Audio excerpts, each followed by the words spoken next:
4월 14일 코로나 바이러스 감염증 19 국내 발생 현황을 말씀드리겠습니다. 총 누적 확진자 수는 1,564명, 이 중에 해외 유입이 940명입니다.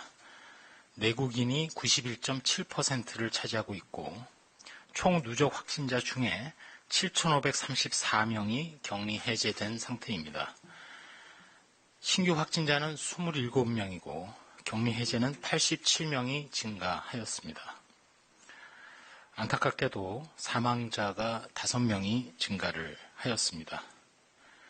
지역별 현황을 보면 해외 유입을 일단 빼고 지역별 발생을 잠정적으로 볼 때 경기도와 경북이 5건의 발생을 보이고 있습니다.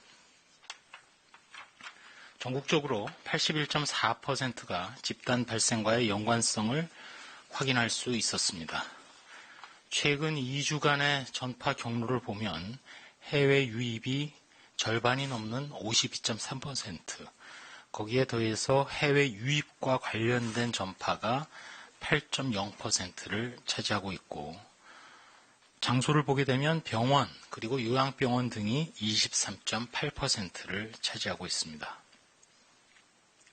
어제 새롭게 확인된 해외 유입 환자는 12명이고 유입 국가로는 미주가 가장 많으며 9명입니다.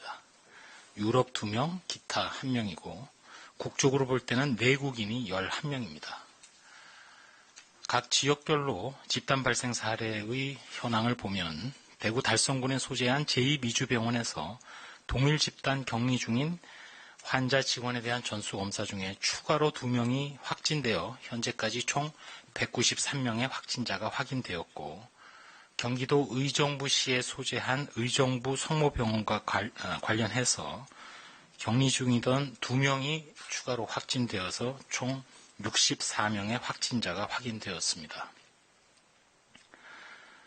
새롭게 집단 환자 발생으로 관심을 갖고 있는 경북 예천군에서는 접촉자 조사 과정에서 11명이 추가로 확진되어서 현재까지 25명의 확진자가 확인되었습니다.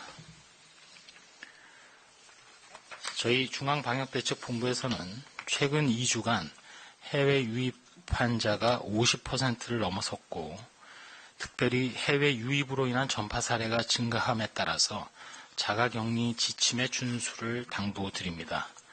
자가격리 중에는 가족 간의 전파를 막기 위해서 개인 물품을 별도로 사용하고 가족 또는 동거인과 접촉하지 않는 등 자가격리 지침을 준수하여야 합니다.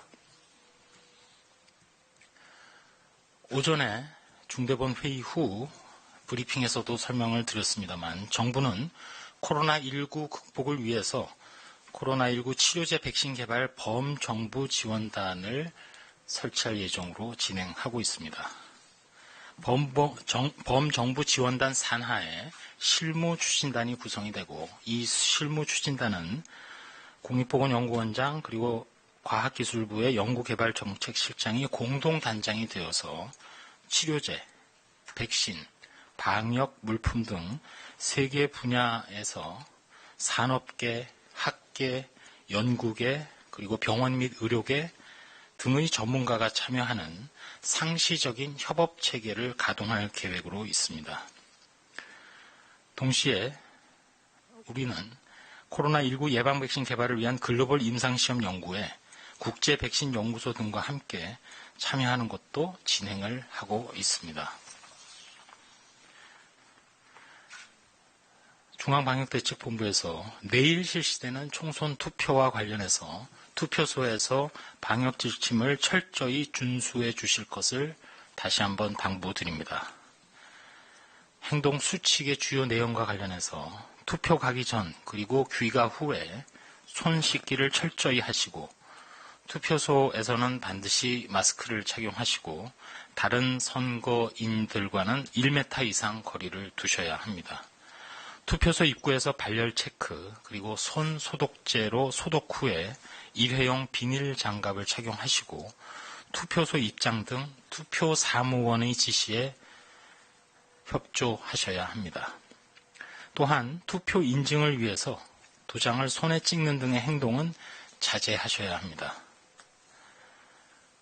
투표일이자 공휴일인 내일 불효불급한 모임, 외식, 여행 등은 최대한 자제하면서 계속 강화된 사회적 거리두기에도 협력해 주시기 바랍니다. 몇 가지 부탁 말씀을 올리겠습니다. 앞서 말씀드린 대로 코로나19와 관련해서 현재의 전 세계적인 감염병 재난을 근본적으로 극복하는 길은 결국 인공적인 면역을 기르는 백신, 그리고 치료제를 개발하는 것이 되겠습니다. 전 세계가 다 노력을 하고 있고 우리나라도 코로나19의 완전한 극복을 위해서 반드시 넘어야 할 산이라는 각오로 범정부 지원단이 꾸려져서 노력을 하겠습니다. 물론 전력을 다하겠지만 당장 짧은 시간 안에 상용 가능한 성과를 거두는 것은 쉽지 않은 것이 엄연한 현실입니다. 더군다나 시간이 흘러서 치료제가 개발되고 백신이 개발된다 하더라도 저희 방역당국에서는 치료제 개발 후에 생길 수도 있는 약제 내성의 문제, 그리고 백신이 개발된 후에도 대규모 접종 사업의 진행 등의 문제도 풀어야 할 과제입니다. 따라서 말씀드리고 싶은 것은 지금 현 시점 그리고 미래에도 강력한 사회적 거리두기가 포함된 생활 방역이야말로 우리가 가지고 있는 가장 효과적이고도 강한 방역의 수단입니다. 지금까지 거듭 말씀드려온 대로 코로나19를 겪은 다음에 우리가 맞이할 일상은 완전히 새로운 세상입니다. 서로가 인사하는 방법인 악수가 사라진 세상, 그리고 아침에 일어나서 날씨를 확인하듯이 매일 전 세계의 감염병 동향을 찾아보는 세상, 그리고 기침 예절 등을 실천하기 위해서 티슈와 손 세정제를 챙기는 세상이 바로 코로나19 이후에 우리가 맞이하는 세상입니다. 생활 방역이 실현되고 설령 사회적 거리두기의 강도가 변한다 하더라도 코로나19가 발생하여 가장 큰 피해를 보는 높은 사망률을 나타내는 고위험군, 즉 65세 이상 되시는 어르신, 그리고 각종 기저질환을 앓고 계신 분들, 임산부 등은 사회적 거리두기의 강약에 관계없이 앞으로도 외출이나 다중접촉을 삼가하셔야 됩니다. 이렇게 함으로써 언제든지 재발하거나 재유행하는 코로나로 인한 피해를 최소화할 수 있을 것입니다.